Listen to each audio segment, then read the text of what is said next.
So, hello students, my name is Parag Desle and I welcome all in this lecture series on engineering thermodynamics. In the today's session, we are going to discuss basic terminologies of thermodynamics. There are basic few definitions that I have listed here that we are going to discuss in the today's session. So, let us start with the first word itself, that is thermodynamics. So, what is thermodynamics means? If you observe this word, there is a origin in Greek language. So, there are two words actually, thermodynamics mein. The first word is therm, and this means energy or heat. This implies to heat. और जो second word है वो dynamics is something about rotation. So rotation indicates work and rate of change of work is nothing but power. So this relates to power. So basically in this entire branch what we are going to do, heat and work इनके interaction के बारे में हम सोचेंगे समझेंगे. So we may need to convert heat energy into work energy. हमें heat को work में कन्वर्ट करना पड़ सकता है या बहुत सारी जगह पे हमें वर्क देना पड़ता है जिसका बाय प्रोडक्ट हीट होता है. तो हीट वर्क से भी हम हीट कन्वर्ट कर सकते हैं, होता है conversion. So interconversion between heat and work is to be studied. भी है इसको क्यों स्टडी करना है? क्योंकि ये जो इंटर कन्वर्शन चल रहा होता है तो जो वर्किंग सब्सटेंस, जो थर्मोडायनामिक सब्सटेंस हम यूज करेंगे उसके प्रॉपर्टीज वेरी होते हैं. अब इन प्रॉपर्टीज का स्टडी करके उनको हम इस तरह से अरेंज करेंगे सो दैट हमें ज्यादा से ज्यादा वर्क मिले, कम से कम हीट देना पड़े, depending on the situation, depending on the application.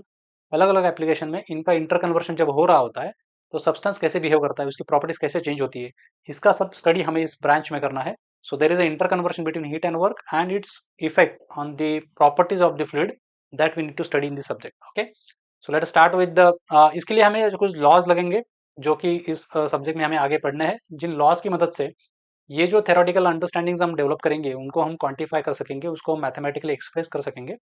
Loss क्यों है? क्योंकि हमें कोई भी अंडरस्टैंडिंग, कोई भी कंसेप्ट हमें जो समझा है, जो फिजिक्स हमें समझा है, उसको मैथमेटिकली हमें कागज पे लाना पड़ेगा, क्योंकि उस मैथमेटिक्स की मदद से ही हम उसको एनालाइज कर पाएंगे to design it and to find out the performance. तो there are basic two purposes of any law. First is that you need to use it to design something, and then we need to find the performance, how it is working or how it is performing. So in both these cases we need to have a mathematical expressions that will be given by the laws. See, so let us start with the first approach. Before going for the definition, I'll discuss there are basic two approaches that we need to study, that are nothing but macroscopic approach and microscopic approach. The word in itself indicates, word में क्या है, दो words है, ये मैंने already जो discuss किया है, ये ऑलरेडी यहाँ पे लिखा हुआ है. It is relationship between heat and other forms of energies, particularly work. Heat and work के बीच का इंटर कन्वर्शन है. ग्रीक लैंग्वेज से आया हुआ ओरिजिन है जिसमें therm means energy, dynamics means power. उनके इंटर कन्वर्शन और लॉज की मदद से हम चीजों को क्वांटिफाई करेंगे.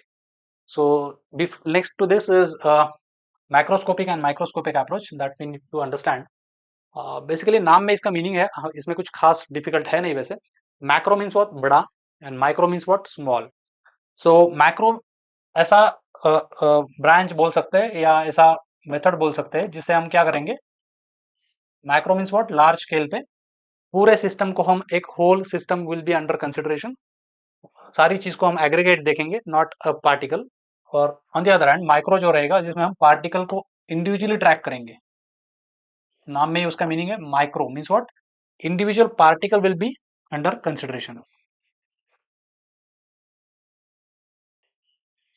मतलब इस इंडिविजुअल पार्टिकल का बिहेवियर हम स्टडी करेंगे. यहाँ पे हम इंडिविजुअल पार्टिकल का बिहेवियर स्टडी करते हैं, यहाँ पे हम पूरे सिस्टम को, system as a whole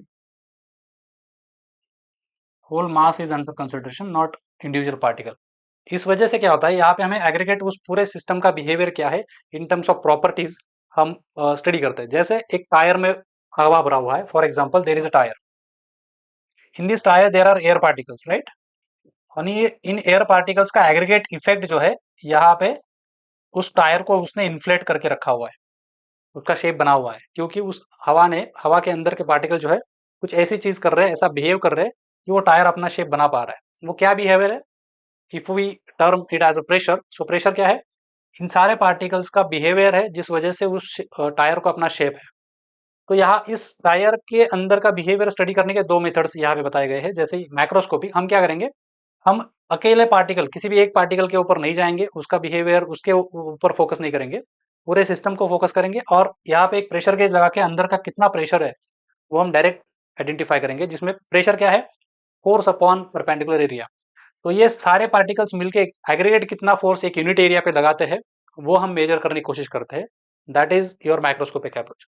on the other hand microscopic approach अगर यहाँ पे लगाना है तो हमें क्या करना पड़ेगा, इंडिविजुअल पार्टिकल को ट्रैक करना पड़ेगा, इंडिविजुअल पार्टिकल को नाम देना पड़ेगा, उसका हर एक का बिहेवियर चेक करना पड़ेगा, वो कितना प्रेशर एग्जर्ट कर रहा है, वो कितना फोर्स एग्जर्ट कर रहा है। उन सारे फोर्सेस का समेशन करके फिर मुझे जो एग्रीगेट इफेक्ट मिलेगा, जो फाइनल रिजल्ट मिलेगा, that will be the final pressure. दोनों सिस्टम से प्रेशर अगर निकालेंगे, दोनों सिस्टम से प्रेशर मिलने वाला है, no problem. But this is a simplest and most useful way of handling things. Thermodynamics में जितने भी 99% एप्लीकेशन हम डे टू डे लाइफ में देखेंगे, उन सारों में हम माइक्रोस्कोपिक अप्रोच अप्लाई करेंगे। Microscopic approach is very difficult to apply and उसमें बहुत सारा मैथमेटिक्स रहेगा, क्योंकि हर पार्टिकल को ट्रैक करने की कोशिश करेंगे, तो उसका बिहेवियर सम करने के लिए, सम बोला ना मैंने, तो summation is what, mathematical operation. So बहुत हाई स्टैटिस्टिकल पावर मुझे लगेगी। So that is why this is also called as statistical thermodynamics, because इसमें हम मैथमेटिक्स यूज करते हैं। So this is also called as statistical thermodynamics and this is nowadays possible with the help of tools like CFD। तो ये हम यहाँ पे मैंने वही सेम चीजें लिस्ट की है जो हमने डिस्कस किया। You can read this, these are my handwritten notes, you can get this after this session। PDF इसके जो है वो ऐप में भी अवेलेबल है, and if you are watching me on YouTube, you can pin me your mail ID, I can share this handwritten document with you for your reference। ठीक है, तो माइक्रोस्कोपिक में जैसे मैंने बताया, total quantity of the matter will be taken under consideration. On the other hand microscopic में हम एक सिंगल इंडिविजुअल पार्टिकल को ट्रैक करेंगे, और इसका यहाँ पे हम प्रॉपर्टीज, पूरे सिस्टम की प्रॉपर्टी, एग्रीगेट प्रॉपर्टी मेजर करेंगे। जहाँ पे क्या करते हैं, यहाँ पे हम क्या करते हैं, एक पार्टिकल को पर्टिकुलर ट्रैक करेंगे, सारे पार्टिकल्स की प्रॉपर्टीज का, बिहेवियर का स्टडी करेंगे, उसको सम करेंगे, and that is why it is also called as statistical thermodynamics. और ये ह्यूमन सेंसेस यूज करके हम इसको नहीं कर सकते, इसके लिए बहुत एडवांस टूल्स लगेंगे। ये हम normal day to day life में भी कर सकते हैं। सो मोस्ट ऑफ द हम जो पूरा सब्जेक्ट अभी आगे पढ़ेंगे, तो वो सारा माइक्रोस्कोपिक अप्रोच से ही पढ़ेंगे। ठीक है, so next is very fundamental, the very first important definition called as thermodynamic system. इसको क्या बहुत बार 12th में भी इसको इंट्रोड्यूस किया गया है, तो इसको हम बहुत सिंपल लैंग्वेज में समझ चुके होते हैं, बट इसमें कुछ बारीक चीजें हैं जो हम छोड़ देते हैं, जिसको हम डिस्कस कर लेंगे अभी। So I want your attention. Thermodynamic system means what, anything under consideration, जो जिसकी मुझे मुझे पढ़ना है, जिसको ऊपर मुझे फोकस करना है, जिसके बारे में मुझे सोचना है, जिसको मुझे इंप्रूव करना है, उसको मैं बोलूंगा system. So it is a completely individual thing. ये ऐसा कोई नहीं कि हम इस, मतलब कंप्रेसर बोला तो कंप्रेसर का जो आउटर सरफेस है वही आपका सिस्टम का बाउंड्री है और वही आपका सिस्टम है, ऐसा नहीं है। इट डिपेंड्स ऑन मी, जो ऑब्जर्वर है, जो स्टडी कर रहा है, जो एनालिसिस कर रहा है, उसके ऊपर डिपेंड करता है कि वो बाउंड्री कहाँ रखे। तो सिस्टम क्या है, thermodynamic system, anything under consideration, anything under thermodynamic study is called as system. Anything under observation और कंसिडरेशन, मेरे को जिसके ऊपर ध्यान देना है, मुझे जिसका स्टडी करना है, उसे मैं वो सिस्टम बोलूंगा। तो setting up the boundary is individual thing, it depends on the observer.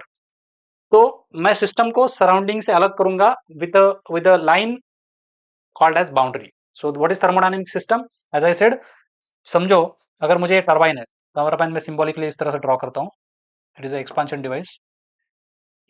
तो ये टरबाइन है, एक शाफ्ट के ऊपर माउंट किया हुआ है, जो शाफ्ट रोटेट होगा, जिसके लिए मुझे एक फ्लूइड चाहिए, तो मैंने एक फ्लूइड यहाँ से इनलेट दिया, फ्लूइड यहाँ से बाहर गया। तो इस टरबाइन का मुझे परफॉर्मेंस चेक करना है, इसके बारे में स्टडी करना है, कितना हीट मतलब लॉस हो रहा है, कितना वर्क प्रोड्यूस हो रहा है, इसके बारे में सब कुछ स्टडी मुझे करना है। तो मैं बोलूंगा कि ये मेरा सिस्टम है। तो जब मैं सिस्टम मैं बोल रहा हूँ, तो मैं डिफाइन करूंगा कि मेरी बाउंड्री कहाँ है। तो I will say that this is my boundary. तो मैं बाउंड्री पुट करूंगा यहाँ पे कि भाई ये इसके अंदर जो कुछ है, इसका मुझे स्टडी करना है। So it depends on me, मुझे बाउंड्री कहाँ रखना है। ये सबसे इंपॉर्टेंट चीज है इस बारे में, वी डिसाइड कि भाई बाउंड्री कहाँ है। अब अगर ये मेरा बाउंड्री है, तो इसके अंदर जो कुछ भी रहेगा वो मेरा सिस्टम रहेगा, इसके अंदर जो कुछ रहेगा वो मेरा सिस्टम रहेगा, दैट इज थर्मोडायनेमिक सिस्टम। अभी इस बाउंड्री के बाहर जो रहेगा वो सारा सराउंडिंग्स रहेगा, that everything will be surroundings, everything outside the system is surrounding.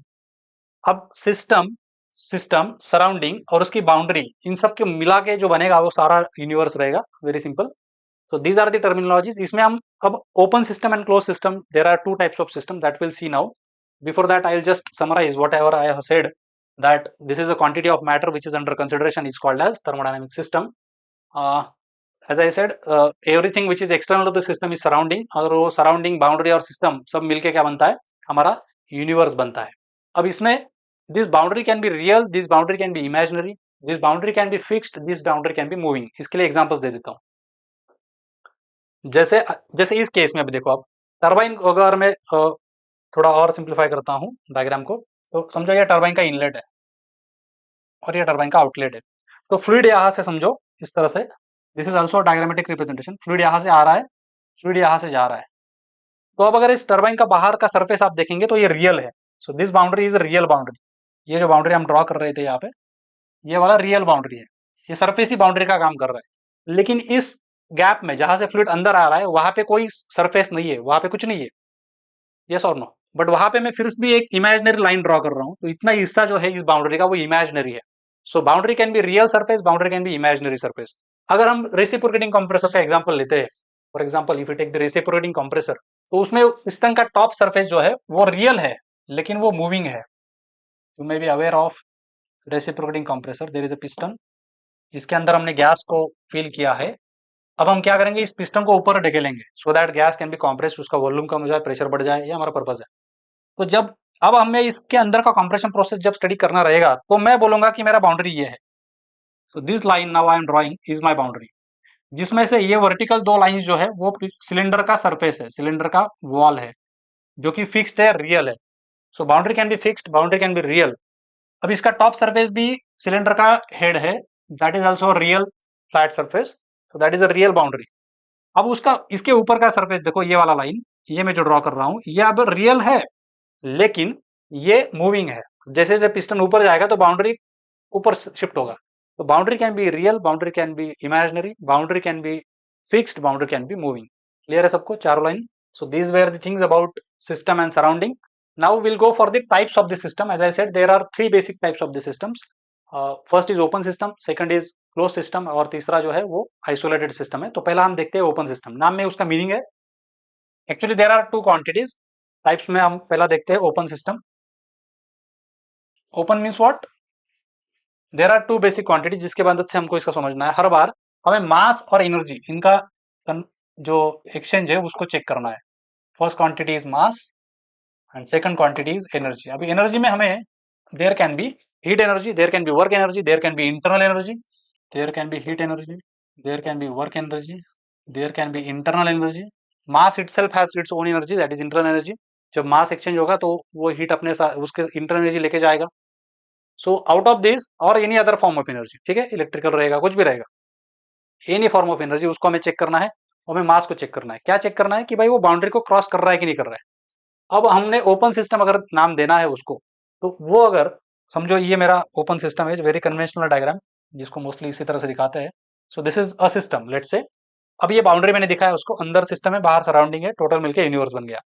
अब इस सिस्टम में अगर मास अंदर आ रहा है, किसी भी मेथड से मास अगर अंदर आ रहा है या जा रहा है, दोनों में से कोई भी, या दोनों एट अ टाइम, पहली चीज इतना भी वेरीफाई हो गया तो भी हम उसको बोल देते हैं कि ये ओपन सिस्टम है। क्योंकि जब मास एक्सचेंज होता है तो उसके साथ उसकी इंटरनल एनर्जी एक्सचेंज होती ही होती है। भले ही हीट रहे ना रहे, वर्क रहे ना रहे, लेकिन इंटरनल एनर्जी तो एक्सचेंज होने ही वाली है। तो दूसरी कंडीशन सेटिस्फाई या चेक करने की भी जरूरत नहीं है, क्योंकि जैसे ही मास क्रॉस कर दिया तो उसका इंटरनल एनर्जी चेंज हो गया, मतलब सिस्टम में आ गया अंदर या बाहर जा रहा है, तो सिस्टम का एनर्जी भी चेंज हो रहा है। तो एनर्जी ऑटोमेटिकली एक्सचेंज हो ही रहा है।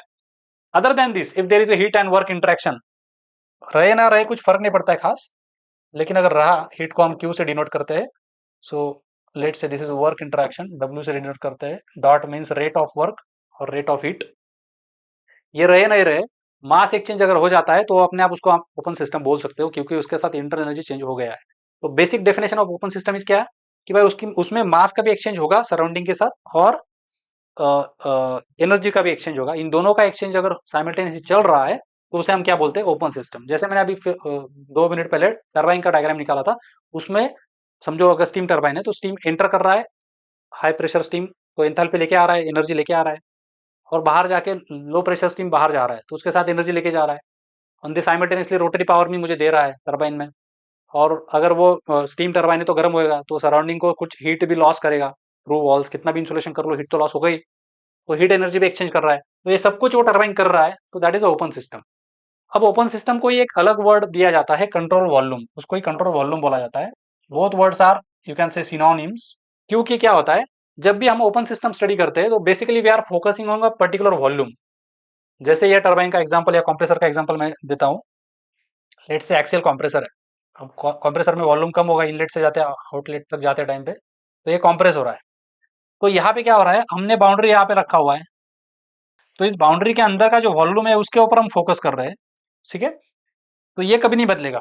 इसके अंदर कुछ भी मास आ जाए, मास बाहर चला जाए, सिस्टम का जो ये वॉल्यूम है, overall volume that is constant, और उस वॉल्यूम के ऊपर हम फोकस कर रहे हैं, इसलिए उसको हम कंट्रोल वॉल्यूम बोलेंगे। वॉल्यूम कांस्टेंट रहे ऐसी कोई कंडीशन नहीं है, लेकिन हम वॉल्यूम, उस वॉल्यूम के ऊपर फोकस कर रहे हैं, नॉट कि भाई वो मास कम ना हो, ज्यादा हो। मास कम भी हो गया तभी चलेगा, मास बढ़ भी गया तो भी चलेगा, मास के ऊपर हमारा फोकस नहीं है, हम वॉल्यूम के ऊपर फोकस कर रहे हैं, इसलिए इसी को नाम देते हैं control volume. So open system is also called as control volume and the boundary in that case is called as control surface. Control volume जब हम सिस्टम बोलेंगे तो बाउंड्री बोलेंगे, कंट्रोल वॉल्यूम बोलेंगे तो उसको हम कंट्रोल सरफेस बोलेंगे। जो बाउंड्री है उसी को अनदर अनदर वर्ड क्या है, कंट्रोल सरफेस। यहाँ तक क्लियर है सबको। अब सेकंड टाइप आता है क्लोज सिस्टम। इसका सेकंड टाइप जो है वो क्या है, क्लोज सिस्टम। अब जैसे मैंने बताया कि there are two quantities, mass and energy. तो क्लोज सिस्टम मतलब क्या, जिसमें मास एक्सचेंज नहीं होना चाहिए। सिंपल इतना कंडीशन है बस, बाकी दूसरा कुछ भी टेंशन लेने की जरूरत नहीं। एनर्जी एक्सचेंज होता ही है। तो ऐसा सिस्टम जिसमें आपका मास एक्सचेंज जीरो होना चाहिए, there has to be no mass exchange. The energy exchange is allowed. Energy exchange अगर होता है तो चलेगा, बट मास एक्सचेंज नहीं चलेगा। अगर मास एक्सचेंज हो रहा है तो उसको हम ओपन सिस्टम बोल देंगे, मास एक्सचेंज नहीं हो रहा है तो उसको हम क्लोज सिस्टम बोल देंगे। Very simple. क्या एग्जांपल्स है, जैसे अब अगर कंप्रेशन प्रोसेस भी कोई ऑब्जर्व करेगा, अगर एक reciprocating compressor with inlet and exit wall अगर लेते हैं हम, इसको अगर ठीक से ऑब्जर्व करेंगे आप, अब आपको लग सकता है कि यहाँ से मास अंदर आ रहा है तो मास बाहर जा रहा है, दैट इज ओपन सिस्टम, आपको यू आर राइट। ठीक है, लेकिन मैं कितने ड्यूरेशन के लिए वो प्रोसेस स्टडी कर रहा हूँ उसके ऊपर भी वो नाम डिपेंड करता है। जैसे अगर मैं पूरा कंप्रेशन प्रोसेस, सक्शन हुआ, मैंने कंप्रेस किया और फिर मैंने डिस्चार्ज किया, ये पूरा अगर मैं स्टडी करता हूँ तो ओपन सिस्टम है, क्योंकि मास अंदर आ रहा है, मास बाहर जा रहा है, एनर्जी आ रही है, एक्सचेंज हो रही है। लेकिन इस पूरे प्रोसेस में से मैंने कुछ हिस्सा उठाया जिसमें दोनों वॉल्स क्लोज है, और बॉटम डेड सेंटर से टॉप डेड सेंटर तक ये जो पिस्टन कंप्रेस करेगा, तब के केस में कोई मास एक्सचेंज नहीं हो रहा है, सिर्फ प्रेशर बढ़ रहा है। पूरा मास कांस्टेंट है अंदर सिस्टम का, क्योंकि दोनों वॉल्स क्या है, क्लोज्ड है। उस ड्यूरेशन में अगर मैं सिस्टम को एनालाइज करता हूं तो वो एक्चुअली क्लोज सिस्टम है जिसमें मास एक्सचेंज नहीं हो रहा है। Is that clear? So there can be practical example जिसमें हम क्या करते हैं, सिर्फ एनर्जी एक्सचेंज करते हैं, मास एक्सचेंज नहीं करते। That kind of system is called as close system.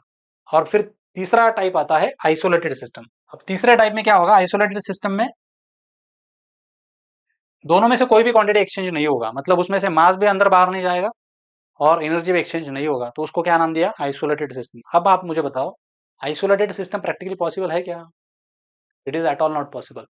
कोई भी सिस्टम दुनिया की आइसोलेटेड नहीं हो सकती, क्योंकि हम परफेक्ट इंसुलेशन लगा ही नहीं सकते। इसका दूसरा करोलरी ये भी है कि energy is always in transient form, मतलब वो कभी भी रोक नहीं सकते, हम किसी भी एनर्जी को कभी भी रोक नहीं सकते, कभी भी स्टोर नहीं कर सकते।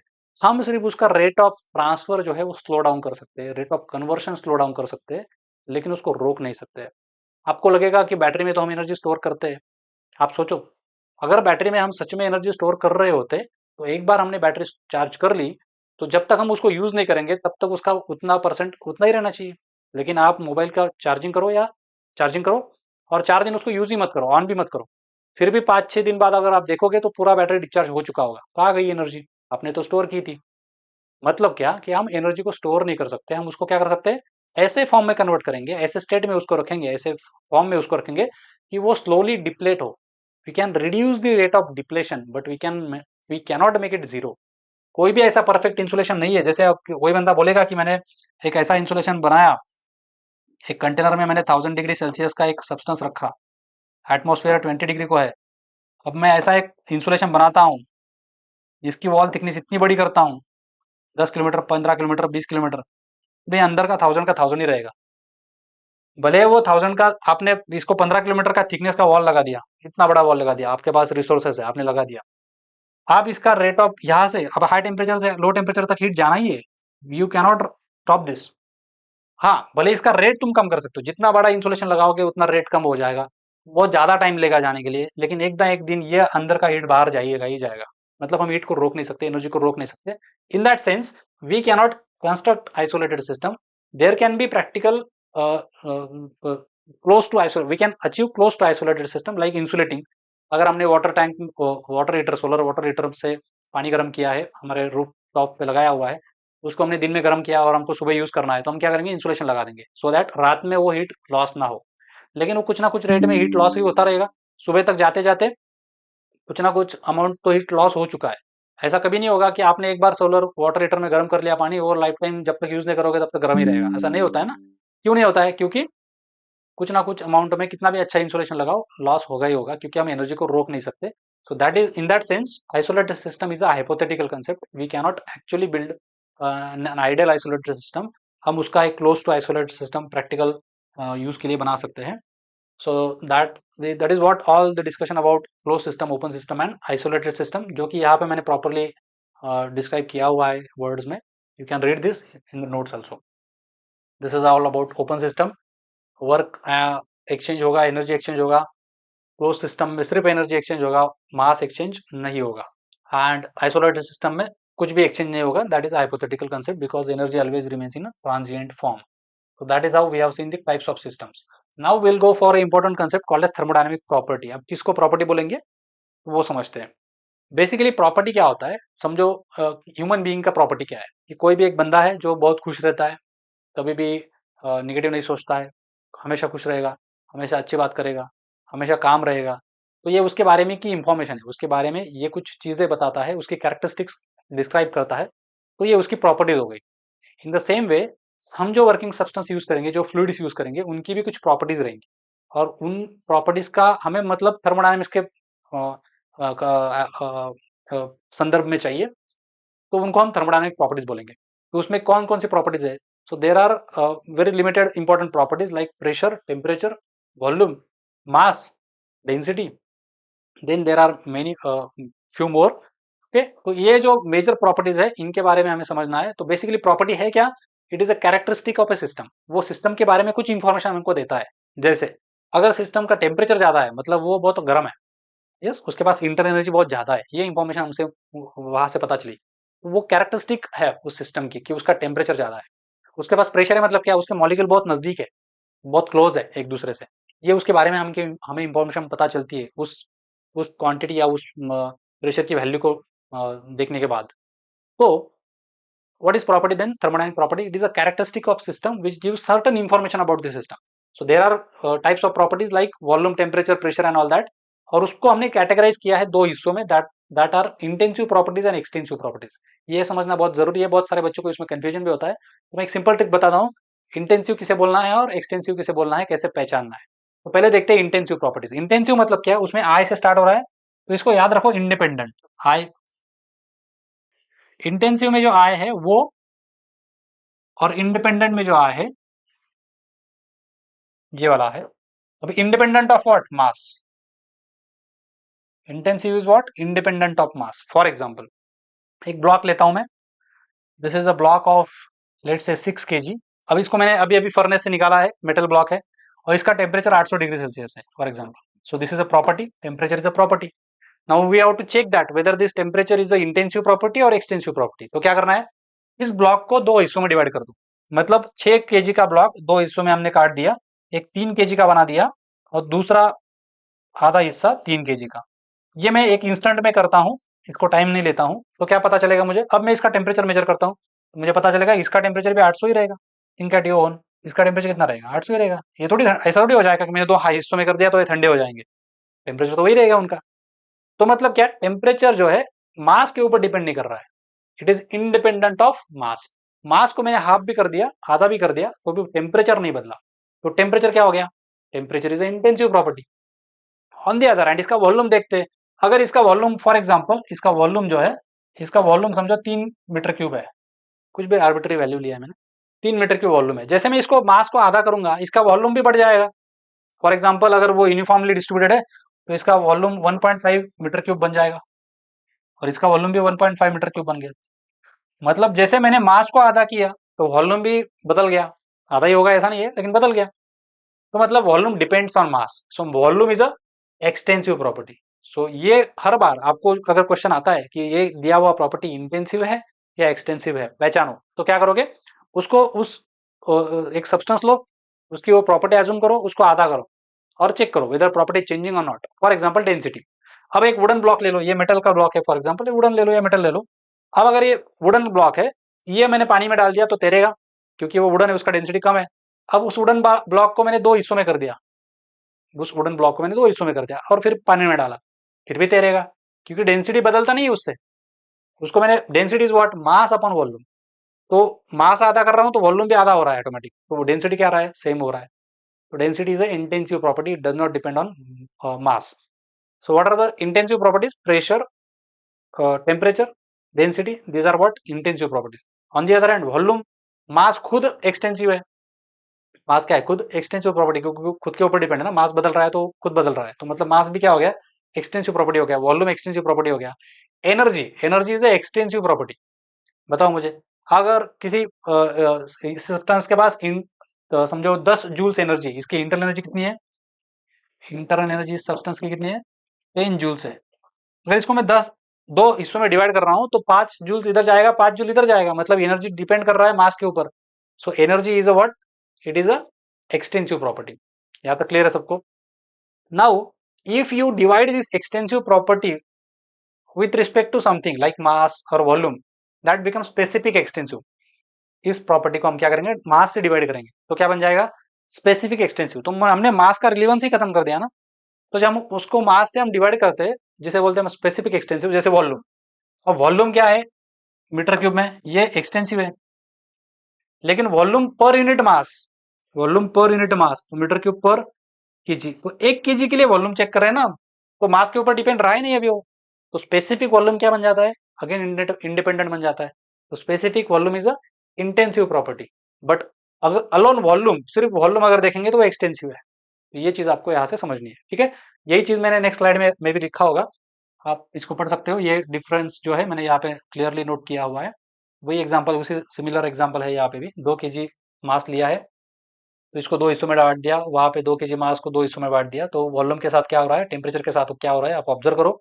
और एक इंपॉर्टेंट लाइन यहाँ पे नीचे लिखा हुआ है, all the specific extensive properties are intensive. Actually extensive को अगर मास से डिवाइड करते हैं तो मास का रिलेवेंस खत्म, तो उसको हम बोलेंगे इंडिपेंडेंट। तो इंडिपेंडेंट मतलब इंटेंसिव। यहाँ तक क्लियर है सबको? ये जो लास्ट वाला लाइन है, ये थोड़ा डाइजेस्ट करने के लिए टाइम लगेगा, खुद आप उसको एक्सपीरियंस कीजिए, खुद सोचे, जो एग्जाम्पल मैंने दिया है उसको खुद से सोचिए, अपने आप ध्यान में आ जाएगा, ठीक है। डेंसिटी क्या है, स्पेसिफिक प्रॉपर्टी है ना, मास पर यूनिट वॉल्यूम। तो किसी भी चीज को पर यूनिट वॉल्यूम या पर यूनिट मास कर देते हैं तो स्पेसिफिक बन जाता है और वो इंडिपेंडेंट बन जाता है, that is intensive. 4 definitions are there, like state, path, process and cycle. तो पहला डेफिनेशन जो है स्टेट है, इसको समझने के लिए हमें प्रॉपर्टी डायग्राम क्या होता है वो पता होना चाहिए। अब प्रॉपर्टी डायग्राम जैसे हमने पढ़ा अभी कि thermodynamic properties are there, pressure, volume, temperature and all that. उनको अगर हम किसी भी दो प्रॉपर्टीज को लेते हैं और एक्स एक्सिस के ऊपर एक प्रॉपर्टी और वाई एक्सिस के ऊपर दूसरी प्रॉपर्टी प्लॉट करते हैं, तो उसे हम बोलते हैं property diagram. So if I plot a property on x-axis, let's say if I plot pressure on x-axis and volume on y-axis, then this is PV diagram or VP diagram, or you can plot P here and V here, depends. Most famous is आप generally P यहाँ पे हम plot करते हैं, आप कर सकते हो VP भी कर सकते हो, लेकिन ज़्यादा सुटेबल और यूजफुल जो है वो PV डायग्राम मोस्टली यूज होती है, तो हम PV कर रहे हैं। जैसे प्रेशर, वॉल्यूम हमने प्लॉट किया, temperature, entropy, entropy is also another property. तो टेम्परेचर एंट्रोपी अगर मैंने प्लॉट किया, yes, pH, pressure and enthalpy, enthalpy another property, तो pH इज अनदर डायग्राम। तो all these are called as property diagrams. Clear है सबको? अब इन प्रॉपर्टी डायग्राम्स के ऊपर अगर मुझे कोई भी पॉइंट को डिफाइन करना है, फॉर एग्जांपल एक कंटेनर में एक कंटेनर में एक गैस है, for example let's say this is cylinder, piston cylinder arrangement, जिसमें गैस ट्रैप किया हुआ है। अब इस गैस को कुछ प्रेशर रहेगा, लेट्स से प्रेशर इज P1 इज 1 बार। इस गैस का कुछ टेम्परेचर रहेगा, let's say T1 is 20 degree Celsius. इस गैस का कुछ वॉल्यूम रहेगा, V1 is let's say 0.2 metre cube, anything. So these are its properties, density ρ1, इसका मास m1, लाइक दैट। अब इन सारी प्रॉपर्टीज में वो तो ऑलरेडी है उधर, इन सारी प्रॉपर्टीज में से कोई भी अगर दो प्रॉपर्टीज मुझे पता होती है तो मैं स्टेट को डिफाइन कर सकता हूँ। क्यों भाई, एक प्रॉपर्टी से क्या प्रॉब्लम है, जैसे अगर मुझे सिर्फ उसका प्रेशर पता है, क्या है, मुझे सिर्फ प्रेशर पता है, तो क्या है, कितना प्रेशर है उसका 1 बार, तो वाई एक्सिस पे 1 बार के पॉइंट पे जाऊंगा मैं। अब 1 बार प्रेशर रखने वाले हजारों लाखों infinite number of points are there on this vertical horizontal line. इस लाइन के ऊपर कोई भी एक पॉइंट ले लो, हर पॉइंट का प्रेशर कितना है 1 बार है, इस पॉइंट का प्रेशर कितना है 1 बार है, इस पॉइंट का प्रेशर कितना है 1 बार है, लेकिन हर पॉइंट का वॉल्यूम क्या है अलग अलग है। मतलब पॉइंट डिफाइन नहीं हुआ क्योंकि मैंने एक ही प्रॉपर्टी का इंफॉर्मेशन दिया। अगर मुझे पॉइंट को डिफाइन करना है तो मुझे दूसरी प्रॉपर्टी का इंफॉर्मेशन भी देना पड़ेगा कि भाई उसका प्रेशर 1 बार है लेकिन वॉल्यूम कितना है 0.2 बार है, 0.2 मीटर क्यूब है, तो 0.2 मीटर क्यूब का पॉइंट ये वाला है। तो इस वर्टिकल लाइन को जब मैं इस हॉरिजॉन्टल लाइन से इंटरसेक्ट करूंगा तो एक पॉइंट मिलेगा, this is called as state, this is called as state. तो स्टेट कब मिलेगा मुझे, जब मुझे कोई भी दो प्रॉपर्टीज पता रहेंगी। प्रॉपर्टीज तो सारी है उसके पास लेकिन हमें पता नहीं है। हमें अगर एक ही प्रॉपर्टी पता है तो हम उसकी स्टेट डिफाइन नहीं कर सकते। तो state can be defined by two thermodynamic properties and this is called as state postulate. This is called as, ये वर्ड याद रखो, state postulate. State postulate says that to define a property of a to define a state of a system, you must know at least two properties. कोई भी दो properties आपको पता होनी चाहिए, तभी आप उसका एक पॉइंट लोकेट कर सकते हो किसी भी एक डायग्राम पे। अगर ये हमने पीवी डायग्राम पे ये पॉइंट प्लॉट किया तो हमको टेम्परेचर नहीं पता अभी तक, तो हम इसमें आ नहीं सकते। अगर हमको दो प्रॉपर्टीज मिल जाती है तो हम थर्मोडायनामिक रिलेशंस का यूज करके बची हुई प्रॉपर्टीज को फाइंड कर सकते हैं। Minimum two properties are required, उनको अगर हम आइडेंटिफाई कर लेते हैं, फाइंड कर लेते हैं, तो बची हुई सारी प्रॉपर्टीज हम डिराइव कर सकते हैं, हम ऑब्टेन कर सकते हैं यूजिंग लॉज एंड रिलेशंस। वो यूज करके मैं टेम्परेचर भी उसका फाइंड कर लूंगा, एंट्रोपी भी उसका फाइंड कर लूंगा, तो मेरे को वही करेस्पॉन्डिंग पॉइंट इधर भी मैं प्लॉट कर सकता हूँ, इस डायग्राम पे भी वही पॉइंट इधर भी प्लॉट कर सकता हूँ। So that is why to start with at least two properties are to be known. And then what is state? State is a point on a property diagram जिसमें हमें मिनिमम दो properties पता रहेंगी। It is a physical condition. What is state, उसका definition क्या आएगा? It is a physical situation of the situation और condition of the system, जिसमें कुछ प्रॉपर्टीज हमको उसकी लिस्ट करनी पड़ेंगी, सारी प्रॉपर्टीज लिस्ट करनी पड़ेंगी, तो हम उसका स्टेट पता है ऐसा बोल सकते हैं। So you got the state, it is a physical situation. Compressor में अभी जो गैस है इसका ये प्रेशर है, इसका ये टेम्परेचर है, उसका स्टेट है। अब उसको मैंने कंप्रेस करना शुरू कर दिया तो प्रेशर बढ़ना शुरू हो रहा है, टेम्परेचर बढ़ना शुरू हो रहा है, वॉल्यूम घटना शुरू हो रहा है, तो उसकी स्टेट बदल रही है। फिर फाइनल में यहाँ तक पहुंच गया, इस प्रेशर तक पहुंच गया, इस टेम्परेचर तक पहुंच गया, तो ये उसका फाइनल स्टेट है। मतलब फाइनल कंडीशन है उसकी, final position, final situation, final we can say how it is there now, right? So that is your state. Now next is path.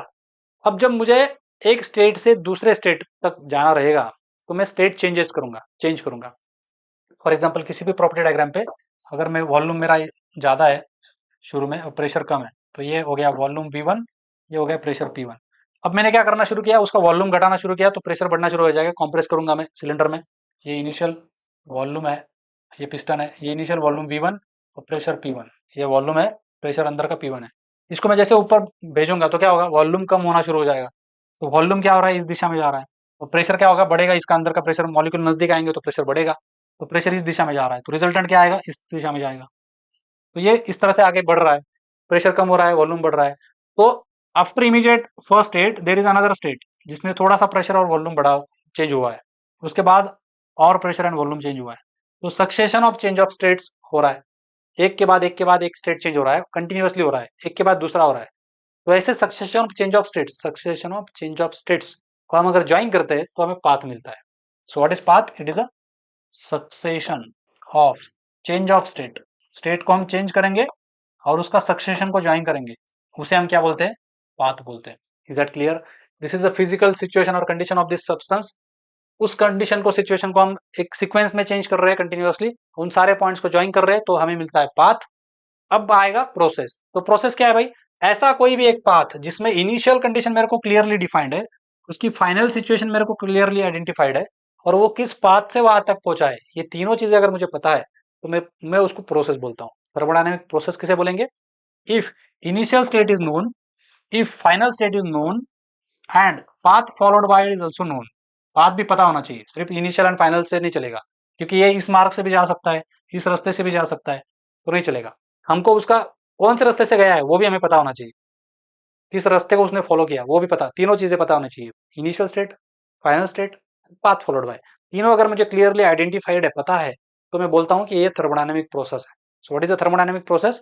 If initial state, final state and path followed by the process are known, I call that as a thermodynamic process. अब next आएगा cycle. अब ऐसी thermodynamic processes अगर मैं 2 3 4 5 करता हूँ और कुछ भी तामझाम करके मैं इनिशियल स्टेट पे पहुंच जाता हूँ, तो मैं साइकिल परफॉर्म किया ऐसा बोलता हूँ। जैसे देखो, ये हम कंप्रेशन का एग्जांपल लेते हैं। ये वाला P1 V1, वॉल्यूम V1 ज़्यादा है, P1 बहुत कम है, इनिशियल स्टेट है। इनिशियल स्टेट क्या हो गया, ये हो गया। पहली चीज़ तो क्वालिफाई कर लिया हमने, इनिशियल स्टेट हमको पता है। फिर हमको कहाँ तक पहुँचना है, तो यहाँ तक पहुँचना है। किस रास्ते से पहुँचना है, तो ये रास्ते को हमने फॉलो किया और यहाँ तक पहुँच गए। तो हमारा फाइनल प्रेशर क्या हो गया, P2। फाइनल वॉल्यूम क्या हो गया, V2। तो हमने इस रास्ते को फॉलो किया, हाई से लेके फाइनल F तक पहुँच गया। ठीक है, इस रास्ते को कंप्रेस करने के लिए मैंने कुछ वर्क सप्लाई किया, उस वजह से कुछ हीट जनरेट हुआ। 1 to 2 में I2F में ये कंप्रेशन प्रोसेस हमने कंप्रेसर वर्क हमको सप्लाई करना पड़ा, इस वजह से कुछ हीट जनरेट हुआ, QI2F रिजेक्शन हुआ, वगैरह वगैरह, जो कुछ भी हुआ यहाँ तक पहुंच गया, एक प्रोसेस हुआ। अब मैं ऐसा करता हूँ कि किसी तरह से ये पिस्टन जो ऊपर पहुंचा था, अब मैं उसको नीचे लाना शुरू करता हूँ। तो ये क्या करेगा, एक्सपांड करेगा। इसको एक क्रैंक शाफ्ट और एक कनेक्टिंग रॉड और क्रैंक शाफ्ट कनेक्ट करके उस शाफ्ट को रोटेट करूंगा, तो वर्क मिलेगा मुझे, रोटरी वर्क। तो ये जब नीचे ऊपर से नीचे आएगा तो शाफ्ट घूमेगा, तो मेरे को रोटरी वर्क मिलेगा। ऐसा मैंने किया कि रास्ता कोई भी हो, लेकिन फाइनल स्टेट वही मैच करूंगा जितना प्रेशर। समझो यहाँ पे हमने शुरू जब किया था तो 1 बार था और वॉल्यूम जो था वो 3 मीटर क्यूब था फॉर एग्जाम्पल। तो मैं जब कॉम्प्रेशन कंप्लीट होने के बाद समझो 4 बार आया था, वॉल्यूम मेरा 1.3 मीटर क्यूब बन चुका था। अब मैंने एक्सपांड करना शुरू किया और फिर से 1 बार और 3 मीटर क्यूब को हिट किया, लेकिन वो दूसरा रास्ता अपनाएगा। कोई तो दूसरा सेम रास्ते से कभी नहीं आता है वापस, दूसरा रास्ते से कहीं वापस आएगा। रास्ते सेम रास्ते से हम अचीव नहीं कर सकते, वो बाद में देखेंगे हम। दूसरे किसी रास्ते से आएगा जिसमें मुझे वर्क मिलेगा या मैं दूंगा, पता नहीं, जो कुछ भी रहेगा, एक्सपेंशन वर्क मिलेगा, हीट जनरेशन होगा या सप्लाई होगा, पता नहीं, जो कुछ भी होगा। लेकिन कुछ भी तामझाम करके मैं फाइनल 1 बार, कितना ये 3 मीटर क्यूब और 1 बार प्रेशर तक पहुंच गया। ऐसा अगर मैं कर पाया, कम से कम कितने प्रोसेस लगेंगे ऐसा करने के लिए, 2 प्रोसेस लगेंगे। So 2 or more than 2 processes performed in a such a way that initial state and final state of the system is same, identical, then it is cycle is performed. Then we say that the cycle is performed. Cycle perform हुई है, ऐसा कब बोलेंगे, जब 2 या 2 से ज्यादा, मतलब ये 2 ही होने चाहिए ऐसा नहीं है, 2 से ज्यादा भी प्रोसेस का तामझाम करके मैं यहाँ तक पहुंच जाऊंगा। जैसे इसको मैं पहले ऐसे हॉरिजॉन्टली कांस्टेंट प्रेशर पे यहाँ तक लेके जाऊंगा, फिर इसको एक्सपांड करूंगा। तो ये मैंने क्या किया, एक इंटरमीडिएट तीसरा स्टेज डाल दिया। तो ये 2 प्रोसेस एक्स्ट्रा ऐड करके टोटल कितना हो गया, 3 प्रोसेस बनके मैं इनिशियल स्टेट पे वापस आ गया। तो 2 या 2 से ज्यादा प्रोसेस परफॉर्म करके मैं अगर इनिशियल स्टेट पे वापस आ रहा हूँ तो मैंने साइकिल परफॉर्म किया, ऐसे मैं बोलता हूँ। ये सब कुछ मैंने यहाँ पे लिखा हुआ है। The state is what? It is the physical condition of the system. When all the properties of the system are have the definite value, we say that we have definite state. सारी properties अगर मुझे पता है, we have definite state, कम से कम 2 properties मुझे चाहिए उसको यहाँ पे प्लॉट करने के लिए। This is called state postulate, जिसमें लिखा नहीं है। फिर पाथ आता है, path is what, succession of change of state. States को मैं कंटिन्यूअसली चेंज कर रहा हूँ, एक के बाद दूसरा, और उनको ज्वाइन भी कर रहा हूँ, तो then it is called succession of change of state, and then we call that as a path. अगर मेरे को पाथ भी पता है, मेरे को इनिशियल स्टेट भी पता है, फाइनल स्टेट भी पता है, तीनों चीजें पता है, तो मेरे को प्रोसेस पता है। अगर मेरे को प्रोसेस पता है, 2-3 प्रोसेसेस में परफॉर्म कर रहा हूँ साइमल्टेनियसली, एक के बाद दूसरी, और कंप्लीट सब कुछ करके मेरा जो मैंने शुरू किया था वहां पे मैं पहुंच गया प्रॉपर्टी डायग्राम पे, तो मैं बोलता हूँ कि मेरा साइकिल परफॉर्म हुआ है। 2 और more than 2 processes performed in such way that initial state and final state are identical, then we say that this cycle is perform. यहाँ पे दिखाया हुआ है, जैसे यहाँ पे पीवी डायग्राम लिया है, नहीं प्रॉपर्टी का नाम नहीं दिया मैंने, एक्स वाई दिया है, कोई भी प्रॉपर्टी रहेगी। 1 से लेकर शुरू किया, यहाँ तक गया, 2 to 3 यहाँ तक गया, 3 to 4 यहाँ तक गया, 4 to 1 अगेन आ गया।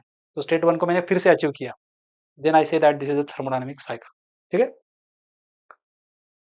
And the last topic of this today session is homogeneous system and heterogeneous system. System को ही अलग तरह से क्लासिफाई किया है, होमोजेनियस किसे बोलना है, हेट्रोजेनियस किसे बोलना है। तो होमोजेनियस मतलब क्या, कि भाई उसमें प्योर सब्सटेंस होना चाहिए, केमिकल कॉम्पोजिशन जो है वो एक सिंगल फेज में होना चाहिए। फेज क्या होना चाहिए सिस्टम का, सिंगल फेज होना चाहिए प्योर सिस्टम का। For example, there is a container जिसमें सिर्फ स्टीम भरा हुआ है, there is a uniformly distributed steam.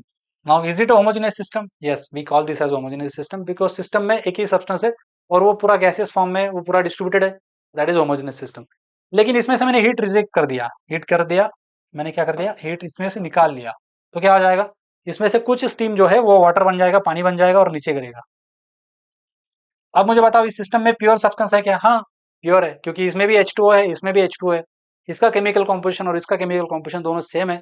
It is still a pure substance, but this is not a homogeneous system, because इसमें 2 phases है, इसमें लिक्विड भी है और इसमें गैस भी है। So if there are 2 phases, Yes, whether they are of pure substance or not doesn't matter. But if there are two phases, we know that phases कितने हैं, सॉलिड, लिक्विड, गैस, इनमें से दोनों का मिक्सचर अगर है तो वो होमोजीनियस हो नहीं सकता, उसको हम होमोजीनियस नहीं बोलेंगे. जब इनमें से कोई भी एक ही सब्सटेंस पूरे सिस्टम में फैला हुआ है, यूनिफॉर्मली डिस्ट्रीब्यूटेड है, तो हम उसको बोलेंगे होमोजीनियस सिस्टम. और जब वो दो रहेंगे, दोनों दो या दो more than two phases are existing in a single system, then it is a heterogeneous system. If it consists of mixture of two or more than two phases, it is called as heterogeneous system. So that is how we have discussed basic fundamental definitions in the today's session.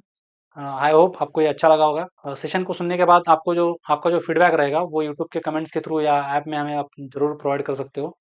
You are welcome for that, and that will inspire us to work more harder. So thank you for your patient listening. See you in the next lecture. Take care. Good day. Bye bye.